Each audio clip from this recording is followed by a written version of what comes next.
Hello everyone, uh, my name is Sushant Kumar. I have secured All India rank 872 in UPSC examination 2023. This was my third attempt, including first mains and first interview. My optional is geography. I am an IIT Kharagpur graduate, 2019 batch. I was working as an associate consultant in one of the management consulting firms, which is a big four company.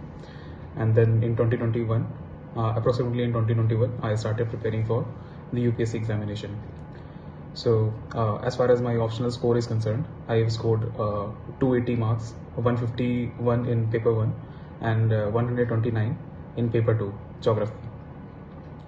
So coming to my prelim strategy, for prelims, it was a very detailed strategy. I mean, if I would mention it, it was a very structured strategy. I used to follow active recall method. Active recall is a method in which you try to recall each and every small fact or each and every small data in a very structured way. Like you revise it once, you try to recall it today, then you try to recall it after 24 hours, and then you again try to recall it after 7 days. So in this way, a three-tier process has been followed in that. So there is a YouTube channel. I'm basically forgetting that name. So in that channel, there is a tutor who teaches about how you can use this active recall method.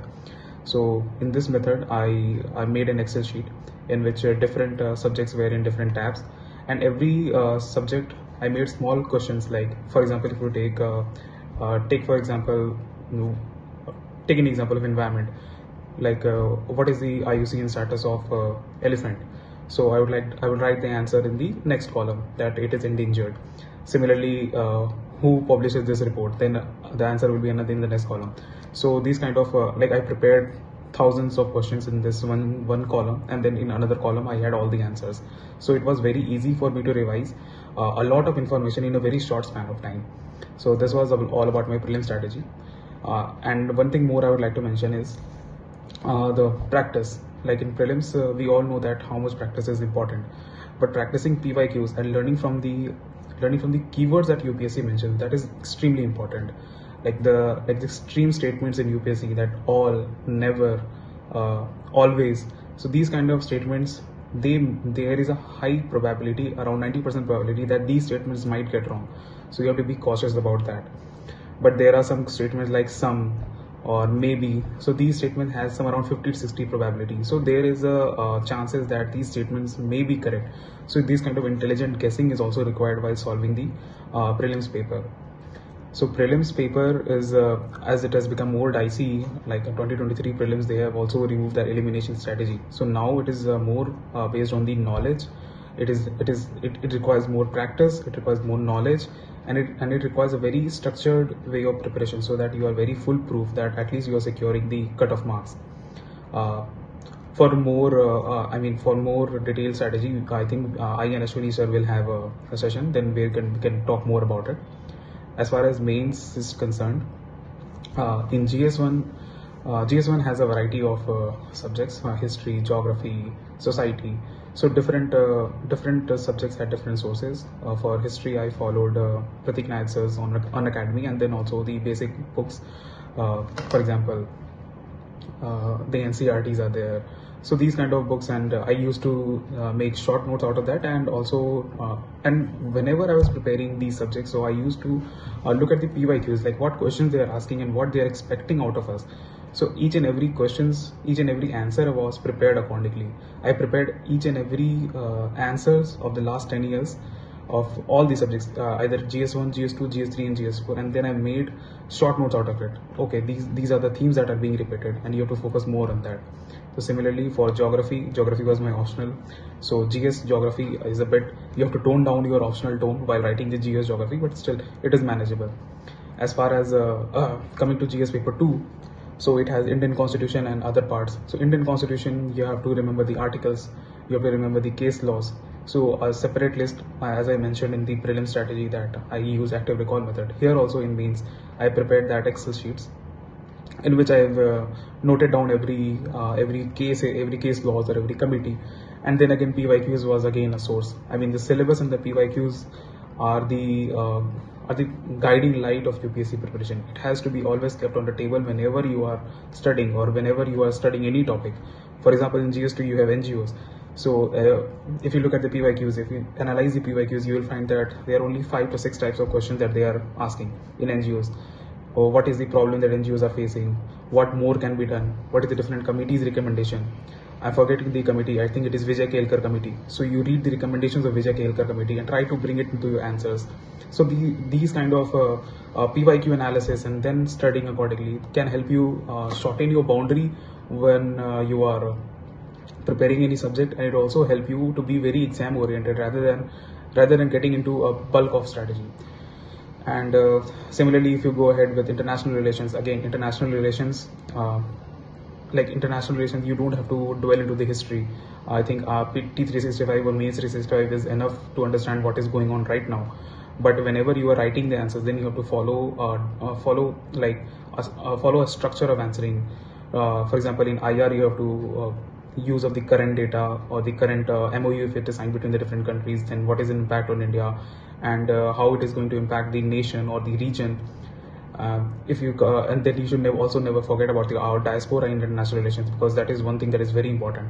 And I always try to bring, either in GS1 or GS2 or GS3, GS4, I always try to bring this diaspora angle or that ethical angle in that question, that if there is a war going on and if the question is on the war, then you always try to bring in the war ethics in that answer. So it gives you a very kind of unique type of experience with the examiner, that this guy is also talking about war ethics.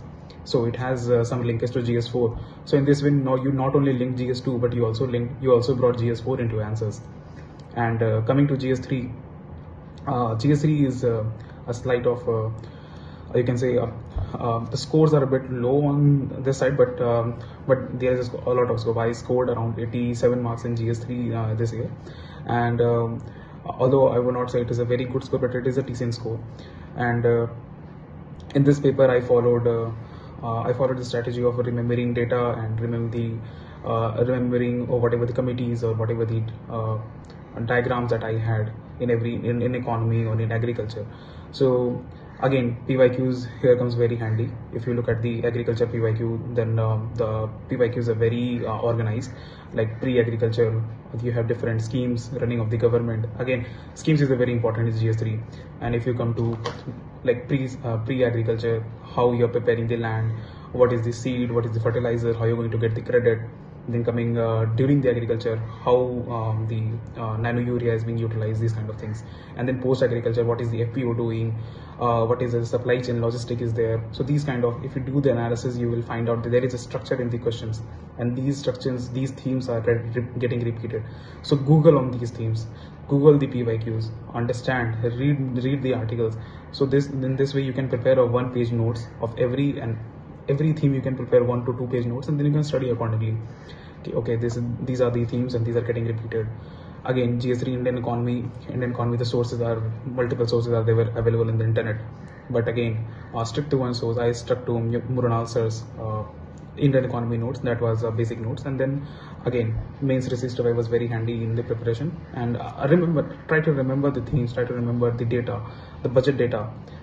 This year's budget, each and every data point that they have mentioned, even in the president's speech, what Honorable President Ma'am is mentioning, these has to be taken care of. Or it comes very handy if you know the data that, okay, this year the R&D means the R&D expenditure is around 1 lakh crore. So whenever there is a question on what is India doing or what is the vision of India's in 2047, you can always start with this kind of data, that India is spending around 1 lakh crore this year.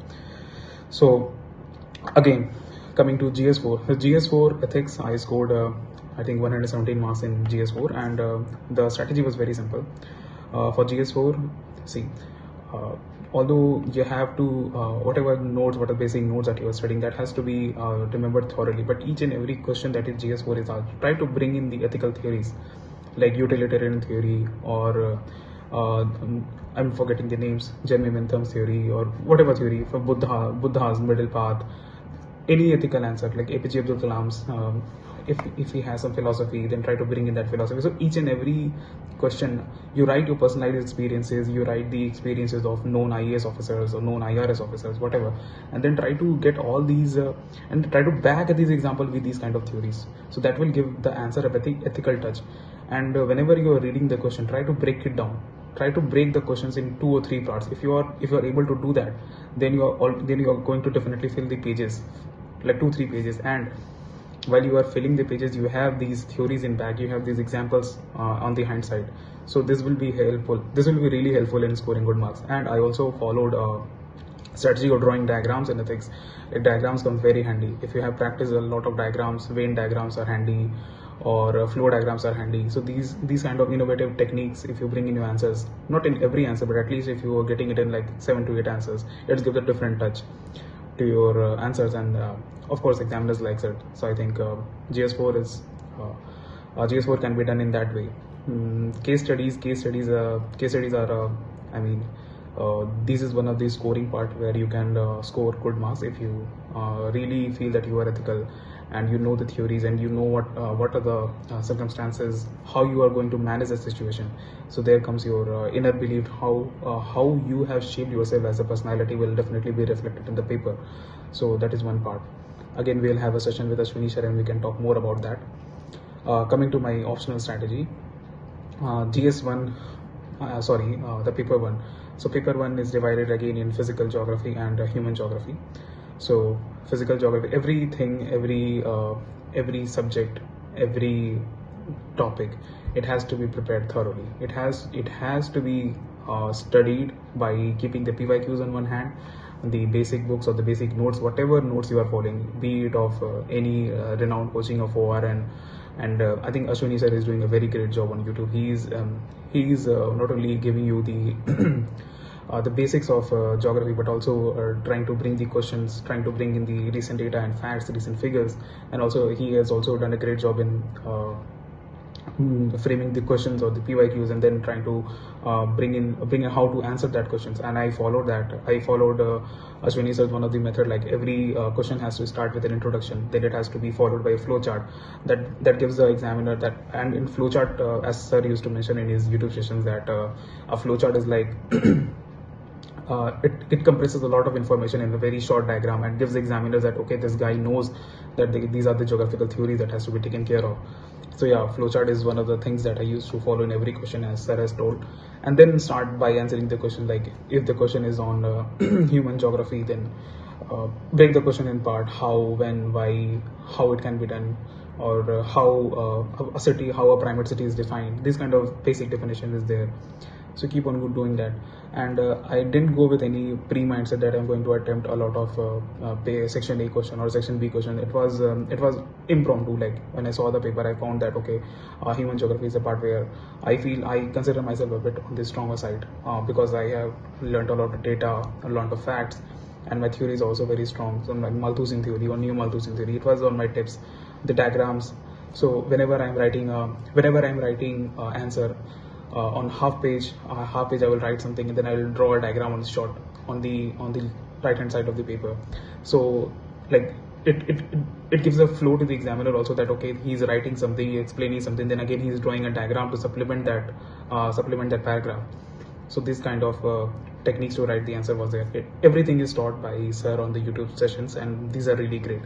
I would recommend everyone to go through that, and you're going to definitely learn not only in human geography but also in physical geography, because I think I remember there was a question on Himalayas, and sir has given us I think 3 or 4 theories which I have drawn in that flowchart thing.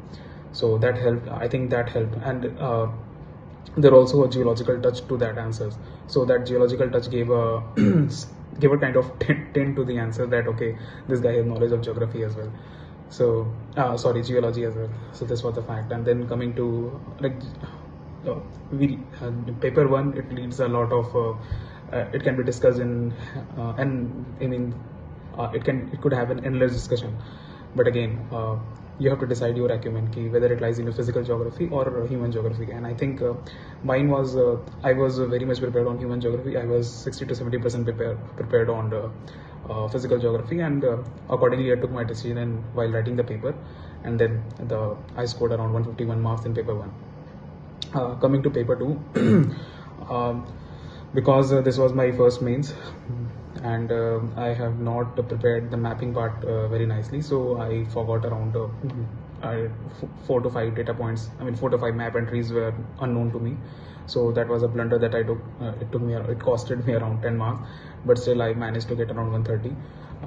The thing was, so when I was attempting that paper, I found that okay, I'm not able to recall these, so I didn't get bothered. So I'm telling the coming aspirants as well, don't get bothered if you don't know anything. Just keep on attempting the paper, just go with the flow.